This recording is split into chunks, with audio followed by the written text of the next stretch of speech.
the Battle of Winterfell.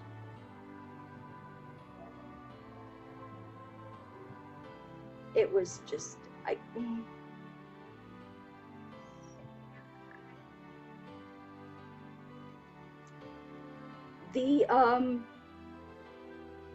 the White Walkers had captured and killed, or the White Walkers had killed one of Dany's dragons, because she had 3 and they hatched and they were like her children, and they killed one of them and then brought it back as a White Walker dragon to be used in the Battle of Winterfell, the battle against the White Walkers.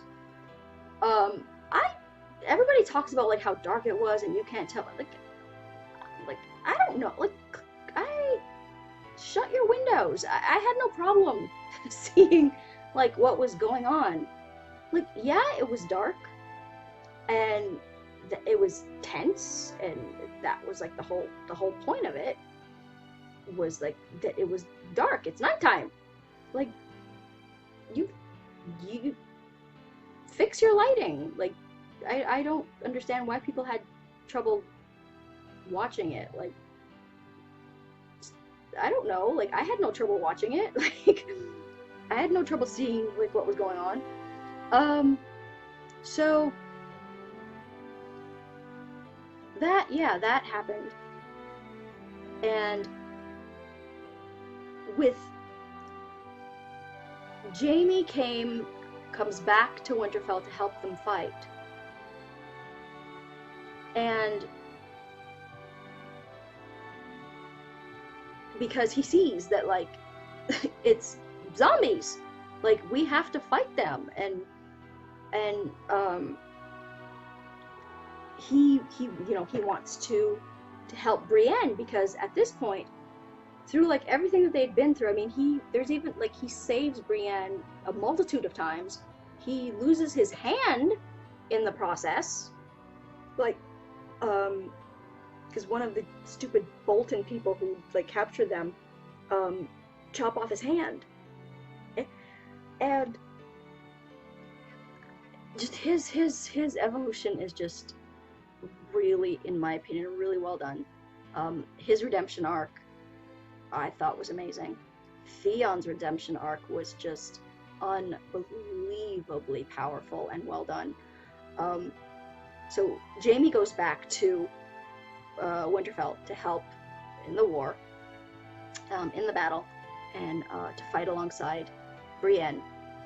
And he takes some convincing, because neither Sansa nor Dany, they both hate him for legitimate reasons. And he says, everything I did for my house and my family. I'd do it all again. Then Bran, the scene with Bran and Jaime seeing each other again for the first time in like, I think 10 years, is just, because Bran's like out there and he says that he's waiting for an old friend, and at this point, like, when the White Walkers attack the mysterious tree, the old guy in the tree passes on his power to Bran. So Bran is now the three-eyed raven. So Bran, as we knew him, no mas en casa. Like, he's not home. There's nobody home. And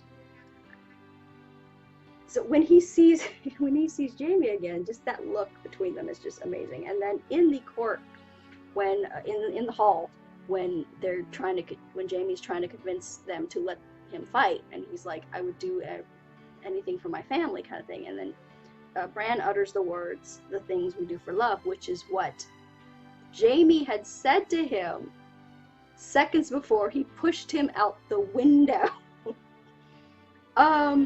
So then it's left to Brienne to try and like plead Jaime's case for him. So Sansa sees that like you know, if Brienne vouches for him, then, you know, we need every man that we can get, and fine, okay, fine. Before the battle, we have Jon and Dany, who at this point they're in love with each other. They've had sex. They're you know, and Sam, who while he was studying to be one of those maester people, discovers the truth in an old diary about who Jon really is. So he tells Jon, and now Jon, his whole thing, like, he does not want to be king. He does not want to be king. He only accepts being king in the North when they crown him king, so that he can go over and fight and get Dany to join their cause and help fight for the White Walkers. But for himself, Jon does not want to be king. So then he learns that who he actually is, and that he's actually the heir to that frickin' chair. And now he has to tell Dany. And Dany at this point is just...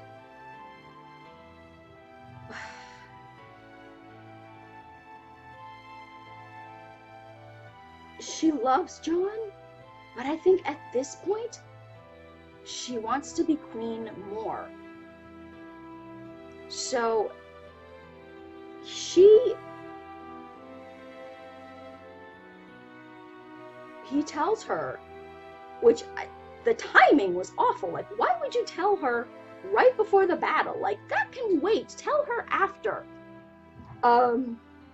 So they're all there, and the battle starts, and everybody's like, they're all there, like, except for crazy Cersei and frickin' idiot Euron, who are over in King's Landing waiting for everybody to die.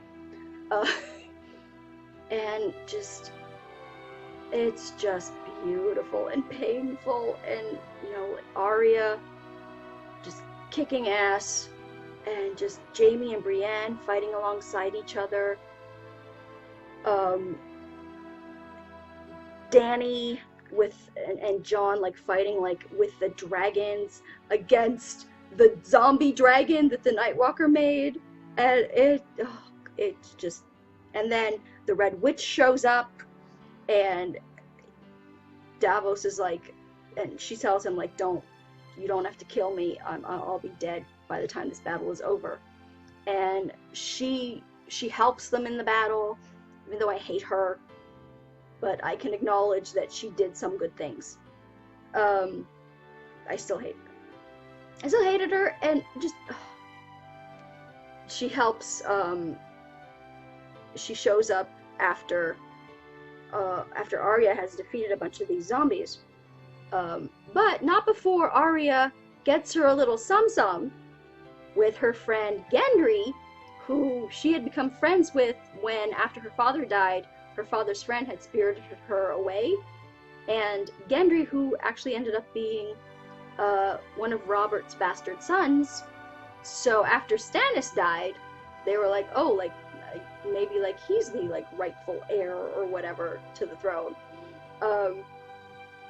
So he and Arya got close, and before the battle, they got together in the biblical sense. And for a lot of people, it was weird, because they'd seen Arya grow up as, like, they still thought of her as, like, that little badass little girl who was, like, sword fighting with her dancing master.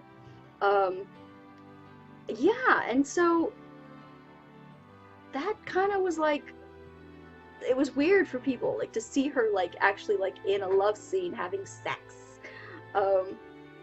But, like, I thought, like, she was a grown woman, you know, like, she was, Maisie Williams is a short girl, so, and she's young, but she was an adult, she was of, like, consenting age. Arya, like, how old was she by the end of it? Like, what, like, maybe, like, 18, 19? Maybe? So, yeah, they ended up getting a little something. And she is just, you know, like, she's become this, like, amazing fighter. And, just, the battle was just chaotic and beautiful and just painful, because, we lose Jorah fighting alongside Dany. And we... Theon hurt.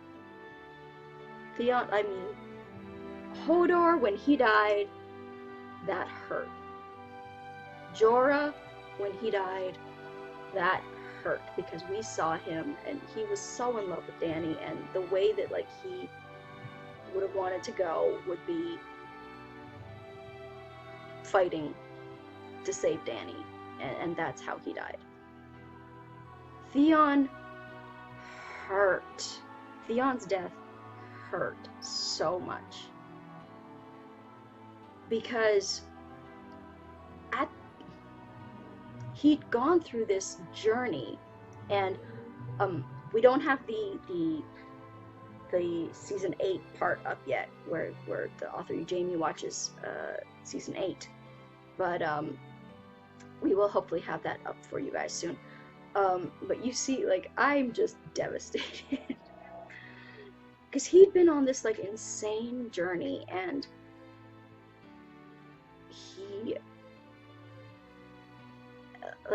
he tells Bran, like, because he's there to protect Bran from the Night King in front of another creepy tree, and he tells Bran that, like, I want you to know everything that I've done, that he was sorry for everything.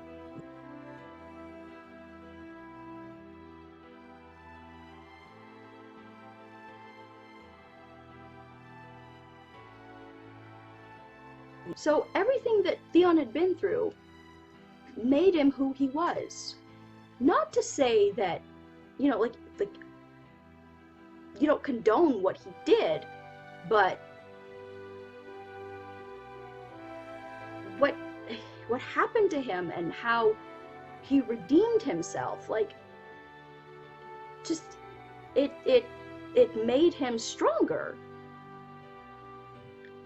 And then he tells him that he's a good man, and then he goes and gives, like, one last fight against the Night King, and then the Night King kills him.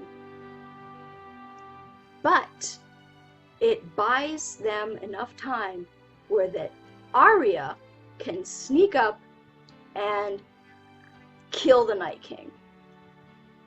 And okay, I loved that Arya killed the Night King.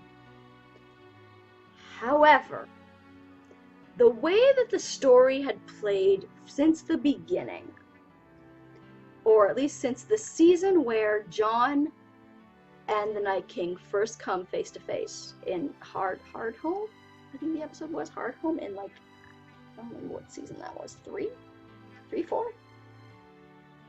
From that moment on, the setup between the two of them, between Jon Snow and the Night King, and how their arcs played out with every time that they would come face to face, I would have had it be Jon that killed the Night King. I loved Arya's scene. I love that she killed him. However, from a purely storytelling standpoint, if you're following continuity of story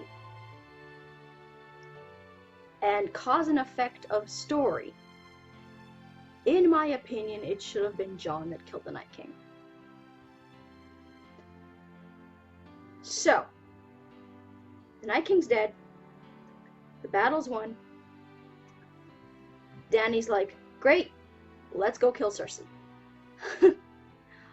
Sansa is all like, hold up.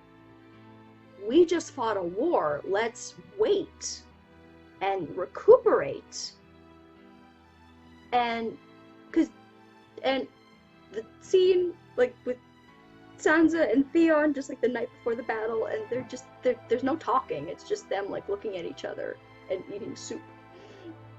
But you get this like flicker of like this moment between the two of them where, in my opinion, they acknowledge that there's something there between them, which makes it all the more heartbreaking when he dies and they don't get to explore that.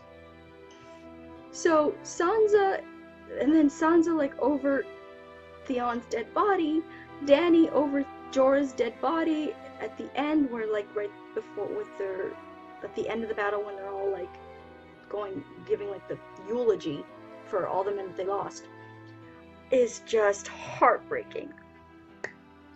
So Dany wants to go and fight Cersei now, and Sansa's like, wait, and it just brings up like more like tension between them. And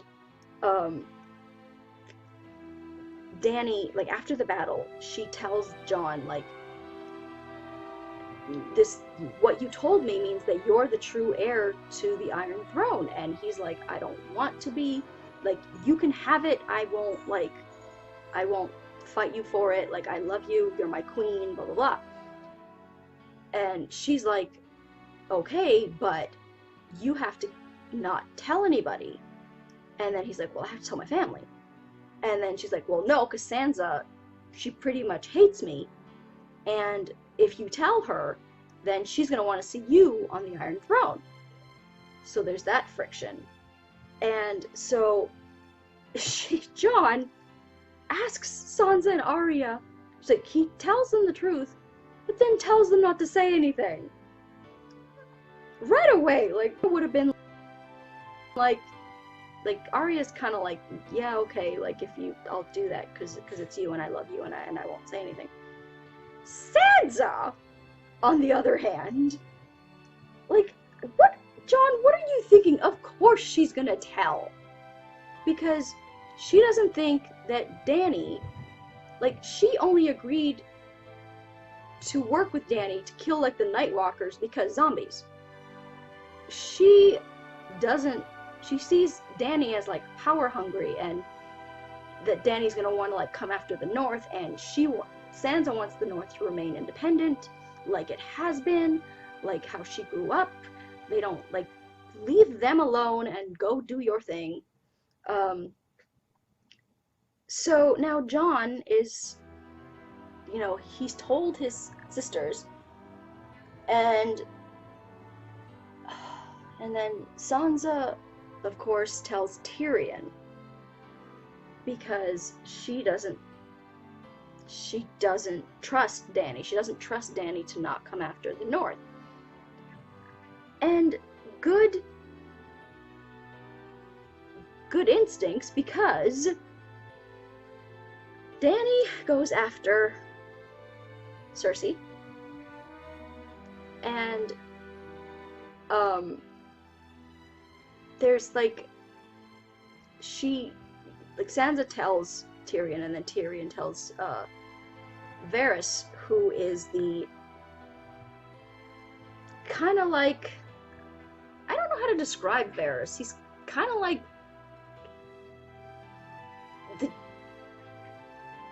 he's there, and he like helps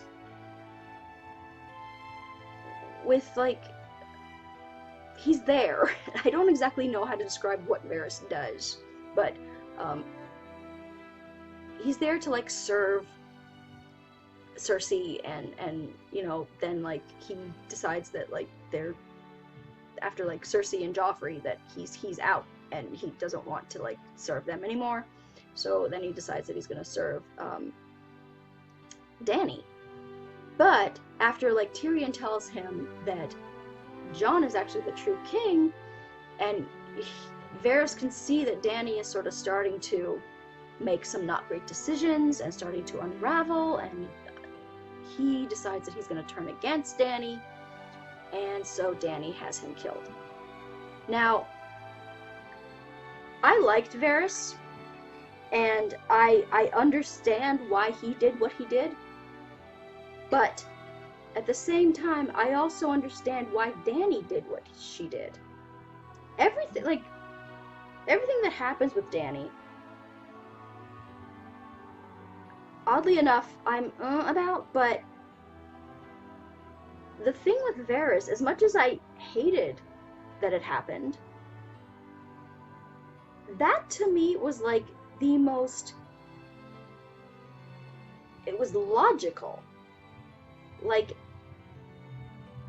yeah, in Dany's mind, what Varys did was treason, because he takes what Tyrion told him, that Jon was the true king, and he sends out messages to everybody that Jon is the true king, even though Jon says repeatedly, and you will put it on his gravestone, he says, I don't want it. Okay. But Varys knows that with enough, Varys believes that Jon should be the true king, and that Jon should be made to take his claim as the true king. From that standpoint, of all the things that Dany did, that I actually think, taking emotion out of it, because I loved Varys, I thought he was an amazing character, and I thought he actually was trying to do what was best for the realm and for the people, that he was to serve the people. He wasn't about serving monarchs. He was about serving the right monarch for the people, regardless of who that was. And if one monarch proved themselves to be unworthy, he would conspire to get the other who he thought was more worthy.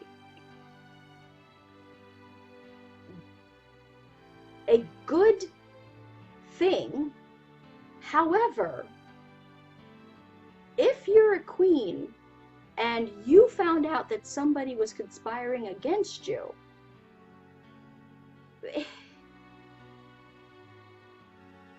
I don't fault her for killing him. I hated that she killed him. I hated that he died. But from a purely political, logical standpoint, it made total sense to me that she killed him. Now, the other thing she did, I did not agree with. She gets mad at Tyrion that he told Varys and Varys, but she lets Tyrion live. She gives him a chance and tells him that she's put his brother Jaime in prison because he was trying to get back to Cersei. Now, before this, because he and Brienne had gotten so close on their little road trip where she was his captor, and he had gone through this journey where he had redeemed himself and fought beside her at the Battle of Winterfell and everything. And they got a little bit drunk, and they gave in to the attraction that had been there under the surface between them since that moment where they were on that road trip and growing closer, and just the relationship between them was getting stronger and turning into this attraction. So they gave into it, and they had sex, and then I think Jaime learns that Dany is going to attack King's Landing now that the battle against the White Walkers is won. So he wants to go and save his sister, who he also loves. Now, Brienne is like, don't do this, you're better than her. If you go, you know, you're gonna die. Like, and don't die for her, because Cersei is not a good person. Just stay here with me and be happy. And Jaime says, like, and she's like, because you're better than her, you're a good man.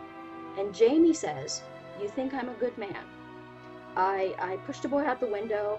I killed people. I betrayed the Starks. I this, that, and like all the terrible things that he had done.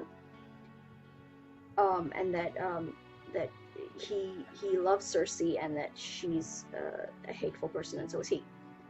People saw that as, oh, his character redemption arc is being destroyed, and he's going back to Cersei, so that means that, like, they're writing it as if, like, his redemption never happened, and blah, blah, blah. No. No, no, no, no, that is not what happened in that scene.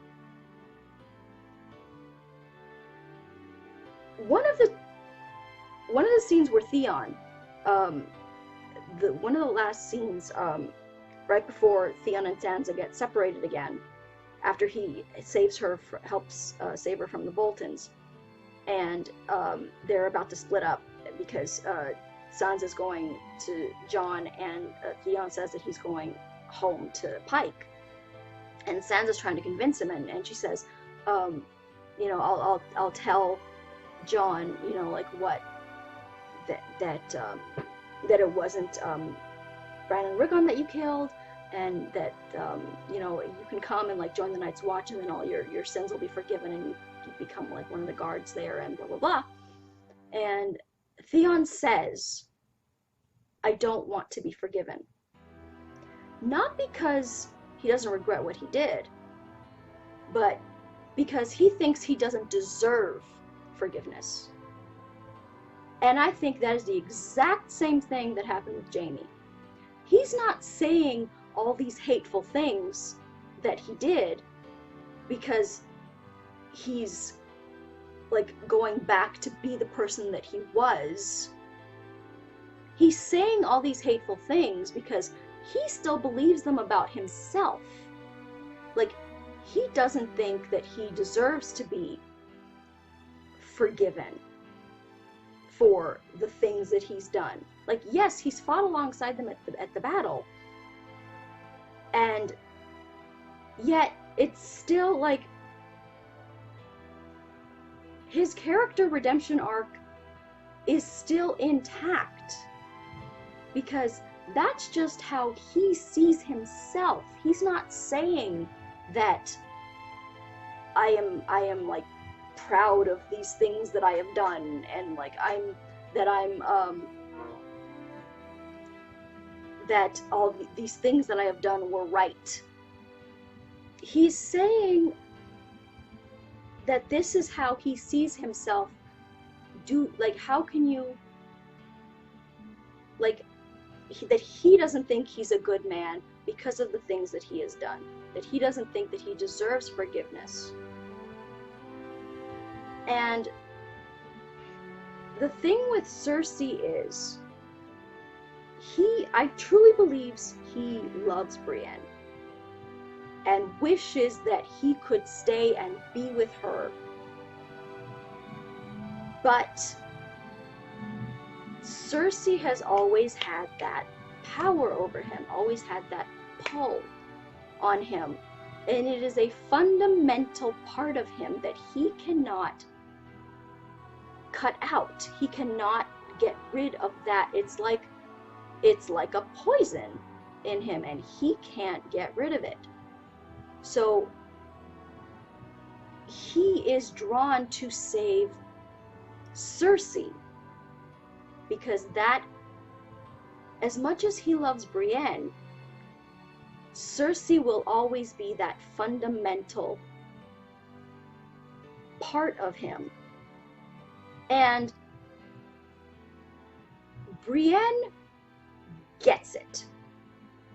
I'm sorry, in that scene where he walks away and she is crying, in my opinion, I took that scene as she gets it. She understands. And she knows that this is how he sees himself. So I don't see his redemption arc being destroyed at all. Like, he is who he is. He is who he's always been. He did become better, but that pull that Cersei had on him never went away. One, in my opinion, does not negate the other. His desire to go and save his sister, this woman that he loves, even though she's a hateful, conniving, scheming, evil, does not negate the growth and redemption that he had earned by the end of the series. Like, it doesn't at all for me. So he goes, and then he gets captured, and Tyrion goes to him and gets him to helps free him. And this last scene between them was just heartbreaking, and just because they don't know how this is going to end, and Tyrion tells him, you're the last, like, you're the only person who, like, never, in the family, who never treated me like a monster. I wouldn't have survived if it wasn't for you. And it's so beautiful and heartbreaking. Just, so, Tyrion helps him escape and says, like, if, like, Dany is gonna attack King's Landing, but we made her agree that if the city surrenders to her, then she won't, attack the city.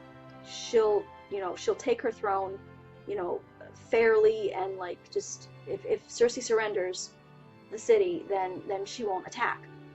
So I'm gonna need you, Jaime, to go and, like, once the city surrenders, I'm gonna need you to go and ring the bells so Dany can hear and not attack the city with her dragons. So that happens. So so Tyrion tries one last time to get to his sister and be like, just surrender to Cersei, and like, people don't have to die. We don't have to do this. We don't have to, like, go to war.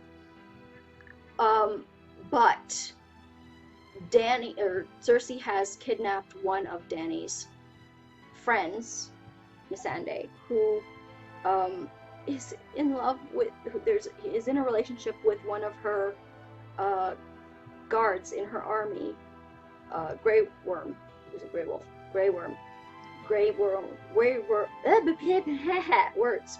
Grey Worm and Missandei are this beautiful, sweet couple who, he's part of the Unsullied Army, which apparently was an army that had, I'm not sure how much was chopped off, but had themselves castrated, or not had them, they were castrated by their slave masters, because it was thought that would make them better soldiers. So Dany ended up freeing them and bringing them over into her army, so they now are her army, and Grey Worm ends up in love with Dany's friend, who was also a slave that she had freed. So Cersei ends up kidnapping Missandei and killing her right in front of their eyes. And so Dany is like, I'm gonna kill this bitch. And so the war starts, and they get the Dany goes with her dragons, and just to, like, against, like, the armies, the King's Landing armies. She just attacks the King's Landing army. That's very important. Just the army. And eventually, and they surrender. So Jaime goes and rings the bells. And at this point, Dany is hearing the bells, but she's lost Jorah, she's lost Missandei. People are conspiring against her. She knows that Jon is the rightful king.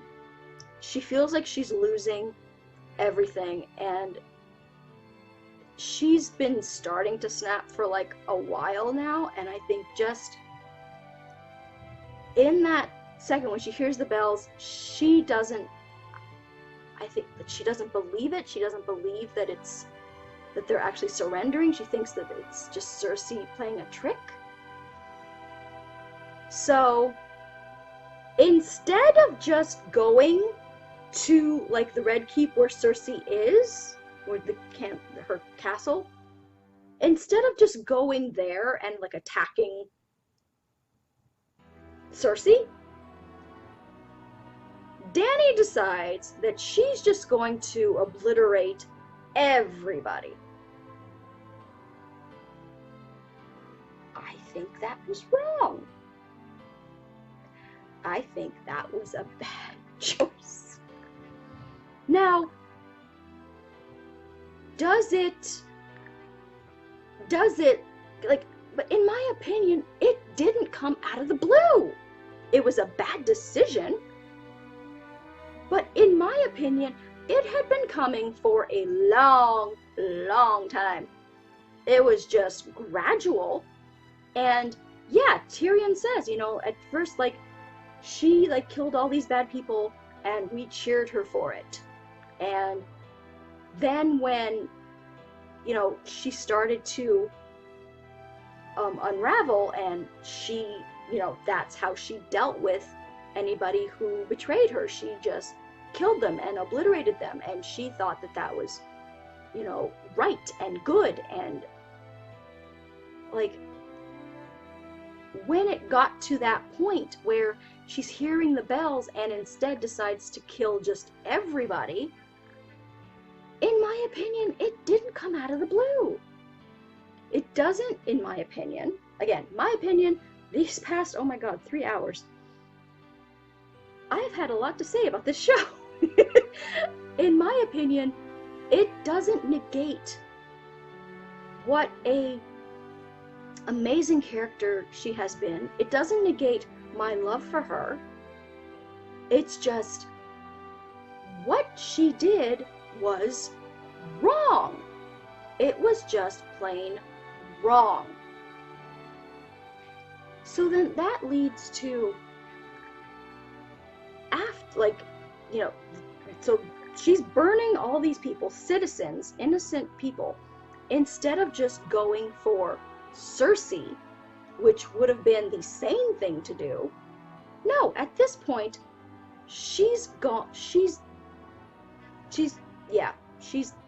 gone. She's like lost her moral sense. She's all about, like, her thirst for power is complete at this point.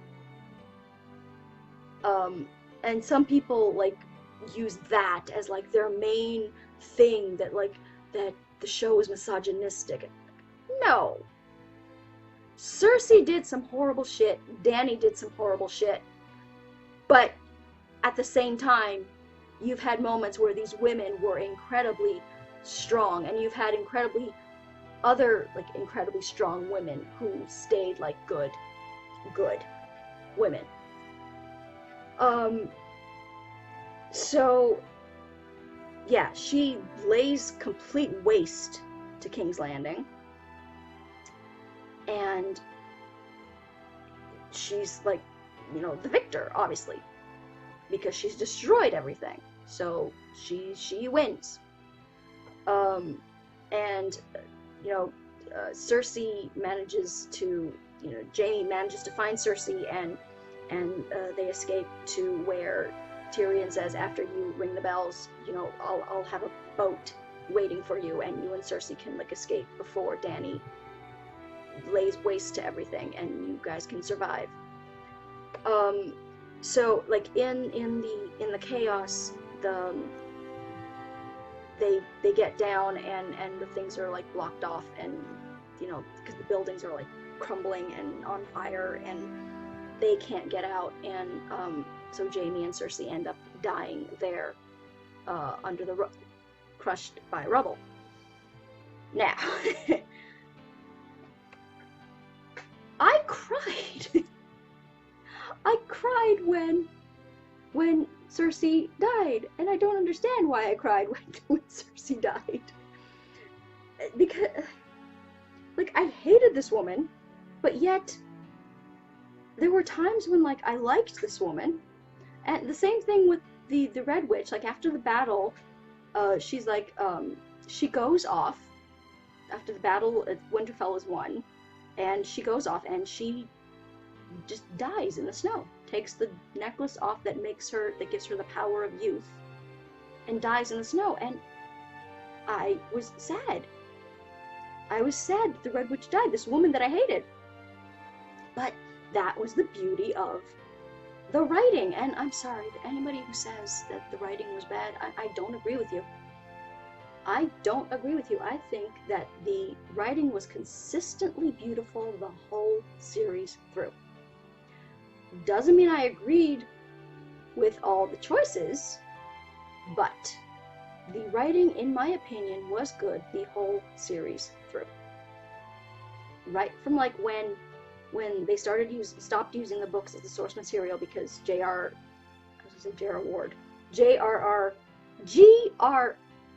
George Martin, god damn it, George R. Martin,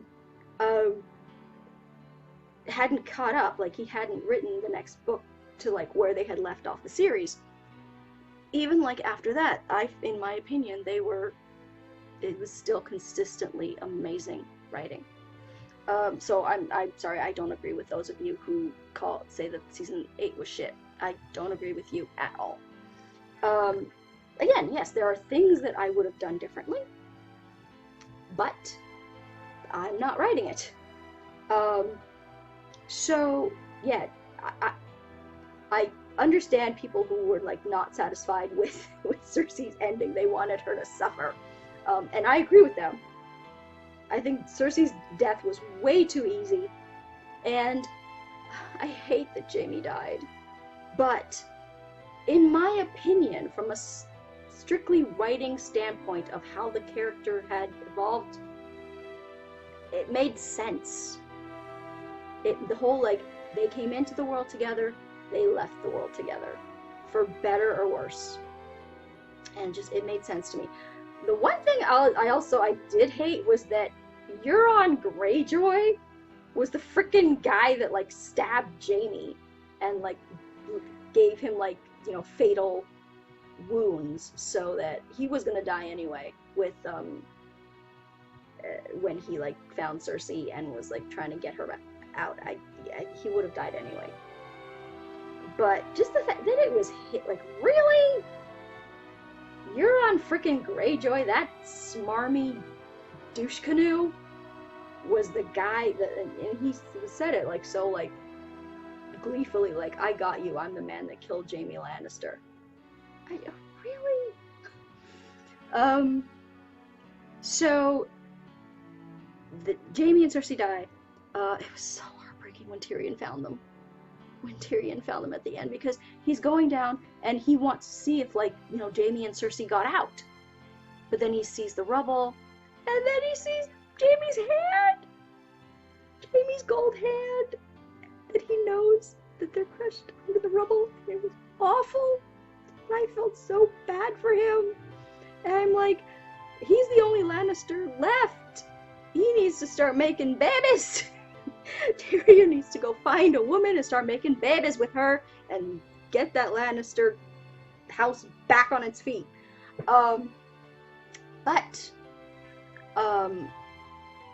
So Dany is now the the queen of everything. There's nothing left because she's burned it all. And so she starts talking about how she liberated King's Landing, and how she's not done, and that she's going to liberate all these, like, other places, including Winterfell. And Arya shows up after her speech with Jon, like, what the was that? Like, you're not really gonna let her come after Winterfell, are you?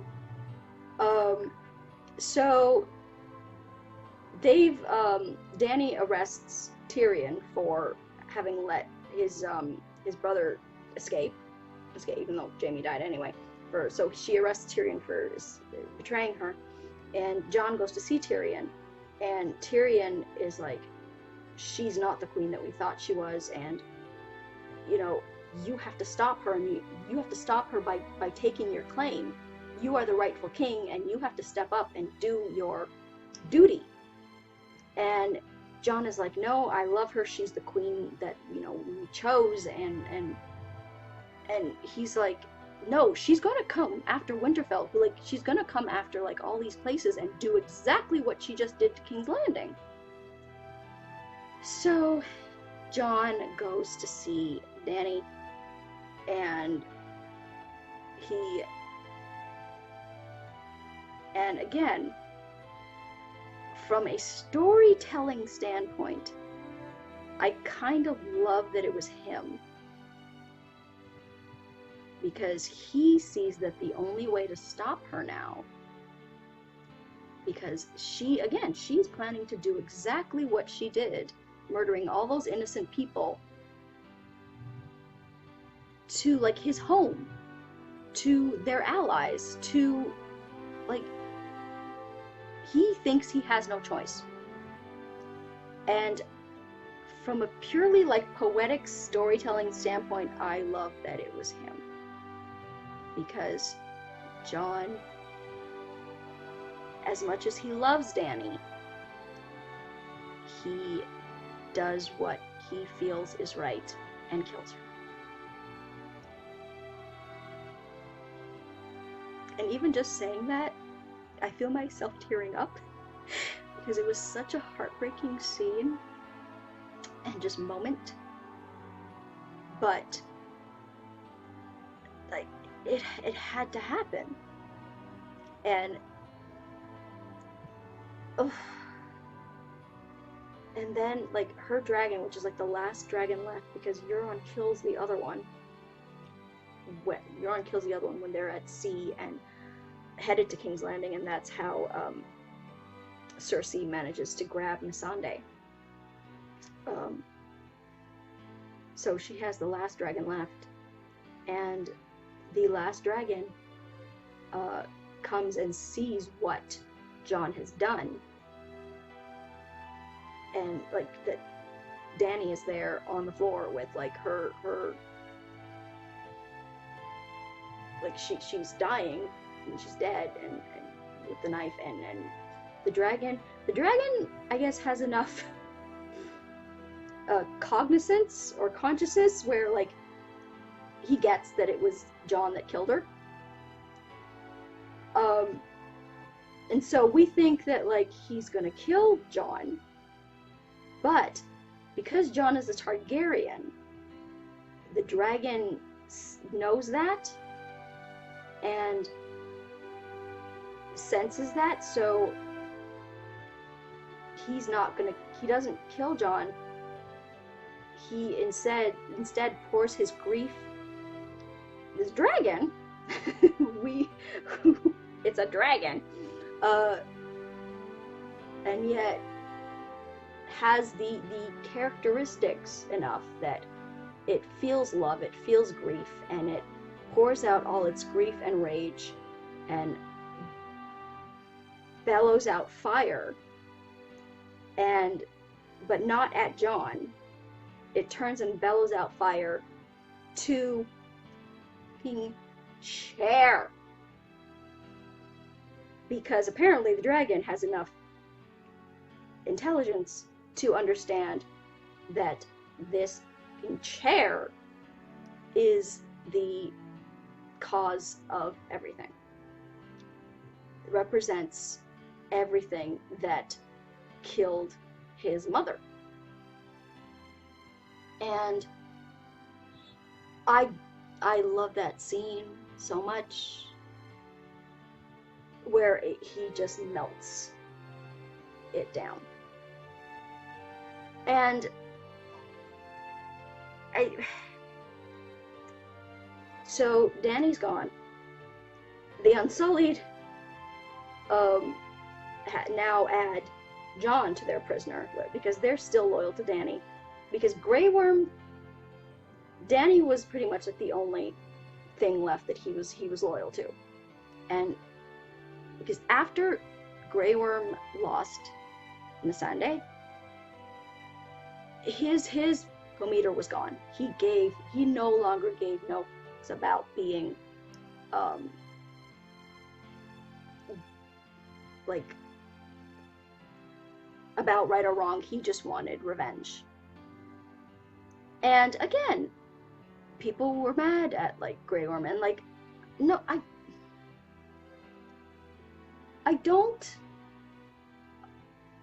like, it made sense what he did. I don't like that he did it, but it made total sense that he went and like attacked the guards, the King's Landing guards, when Jon had like, you know, when the bells had gone off and they had all like, the word came down that they had surrendered, and Grey Worm was like, no, I don't give up, and I'm gonna kill y'all anyway. It made sense that he felt like that, because he had lost the only thing he had ever loved. He'd watched her get her head chopped off in front of him. The only thing he had ever loved. So the only thing he had left was his loyalty to Dany. So people who like hate on him or whatever, I'm sorry, you're wrong. You can like not like what he did, but it's not out of character, like at all.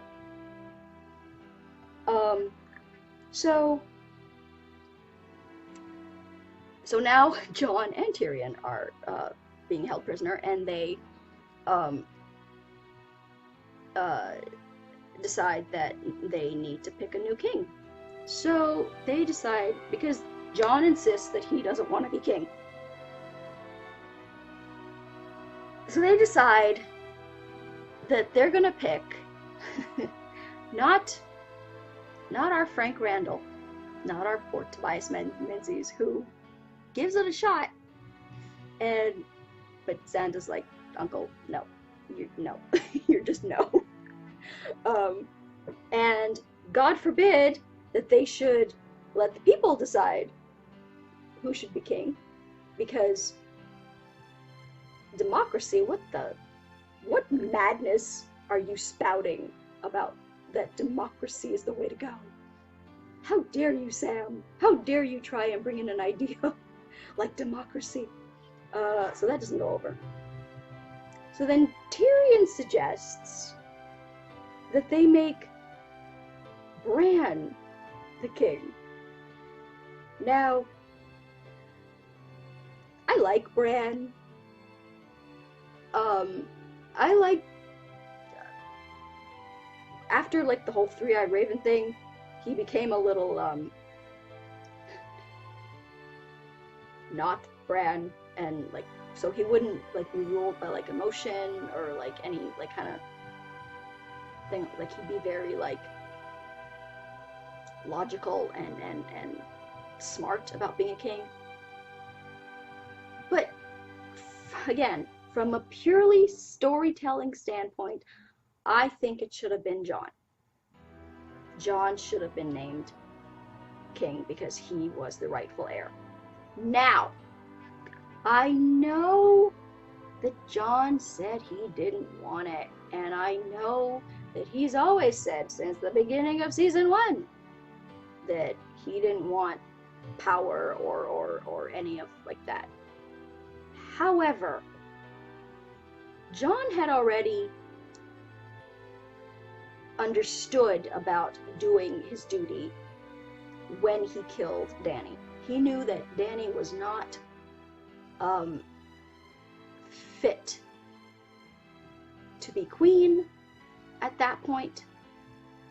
So Jon did what he had to do. He was heartbroken over it because this was the woman that he loved, but he did it. I think that that same sense of duty should have driven him to take the crown, to take the throne, and to be king. I think he should have stepped up and been the king, even though he didn't, it wasn't something that he sought out. But I think he should have had the fortitude, or the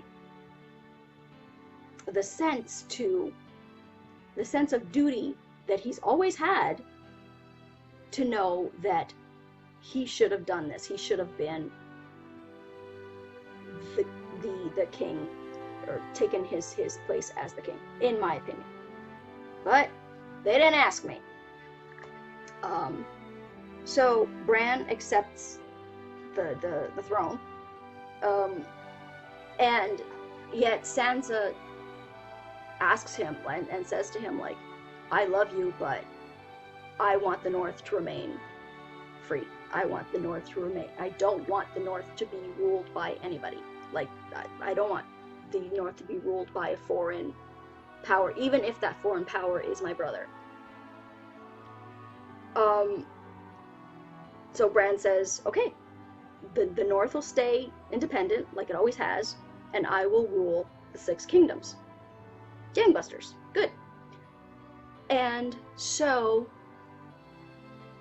we get, instead of Jon being king, Bran is like, okay, so you don't want to be king, so I'll step up and be king, and we'll send you to where you want to be. Or, like, did he want to? Did he, like, sort of like, he sent him to the Night's Watch. He's like, okay, you'll go back to doing this. And he's like, well, the Night's Watch doesn't really exist anymore, but okay. And so we get Jon going back to the Night's Watch and sort of going to be, like, with the wildlings. We get Arya, who, after having turned down Gendry's proposal, which, okay, girl, I get that you are this fighter, free spirit girl who, like, doesn't want to be, like, tied down, and who like wants to, like, she wants to go and, like, explore the world and go and, like, just, you know, be a fighter, you know. But, however, the shit show that she goes through in the King's Landing war, with, like, everything she goes through, like, even, like, just, like, leading up to it, like, as a child, trying to survive at King's Landing when Dany's burning everything down and she's trying to help people and she's trying to, like, save her own life and save all these people and trying to, you know, just fighting. Like, after all that, after the Battle of Winterfell, you don't want to, like, just go somewhere and just be, and just, like, be at peace and just quiet and just stop and just, you haven't had enough yet? You haven't had enough crazy yet? Like, I would have been like, Gendry's there, confessing his love, like, I get it, I'm not a lady, and I'll never be a lady, and blah, blah, blah. However, after all that, I think, for me, again, I'm not Arya, but for me, that would have been enough to be like, okay, I'm done. I'm done. It's time for peace now. I would have been like, yes, I'm going to marry this beautiful man and go and live in his castle and, like, just be calm and have some quiet for the rest of my life. That's just me. And then we have Sansa, who, Jon is gone, Arya has gone off to explore the world, Bran is king, the Six Kingdoms. And so she now becomes the Queen in the North. And I'm sorry, again, yes, what happened to Dany was awful. But not unforeseeable, and does not negate the fact that she was a strong, badass woman. Cersei, again, not saying that she was a good person, but she was a strong, badass woman. Arya, wonderful character, strong, badass.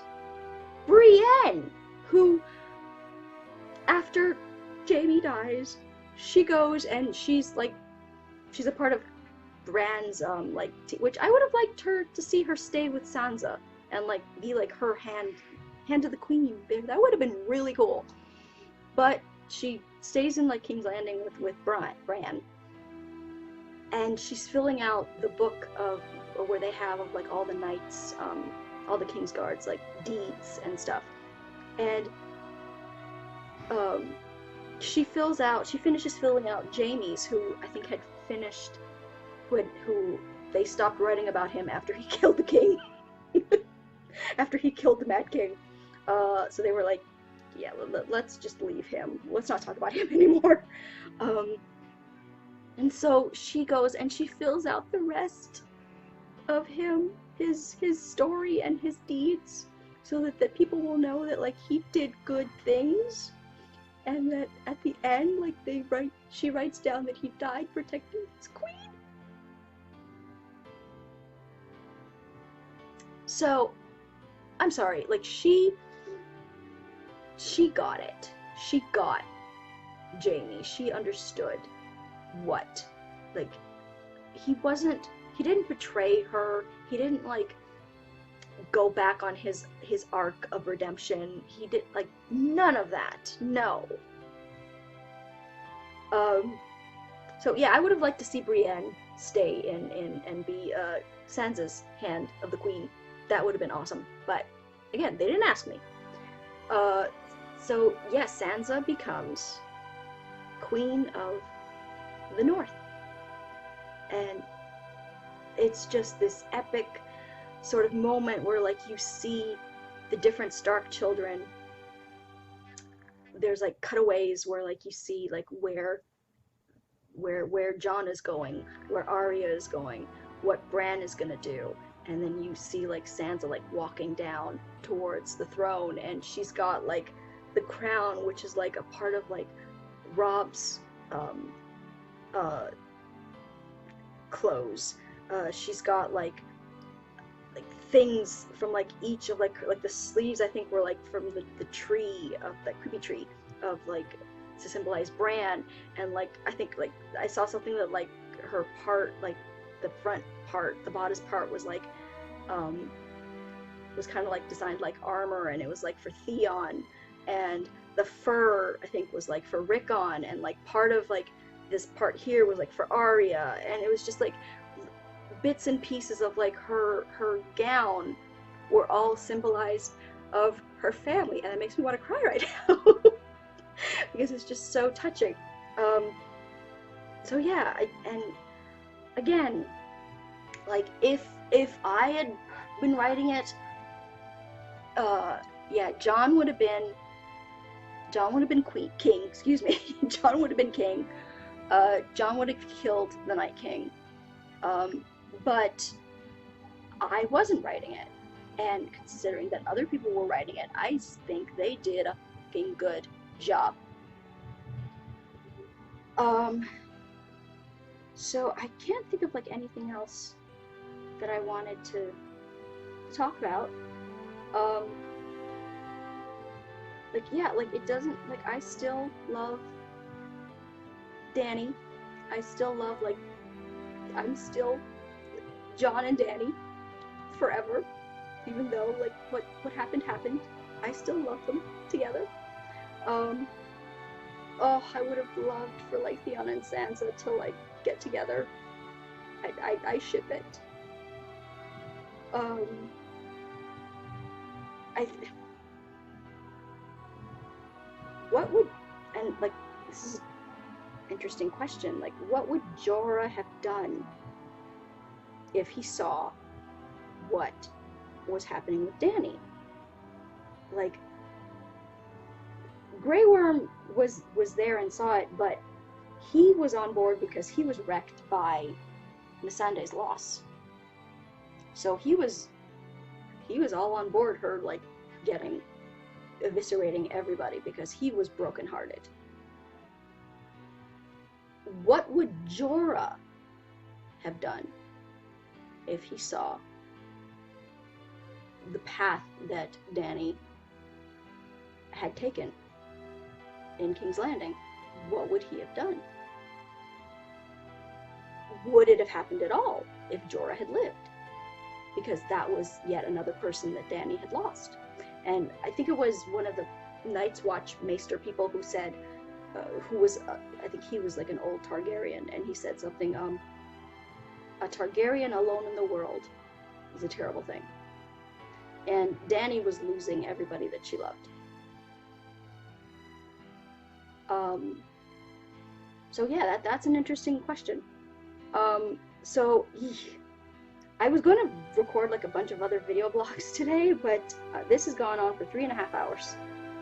I'm going to have to like split this in two.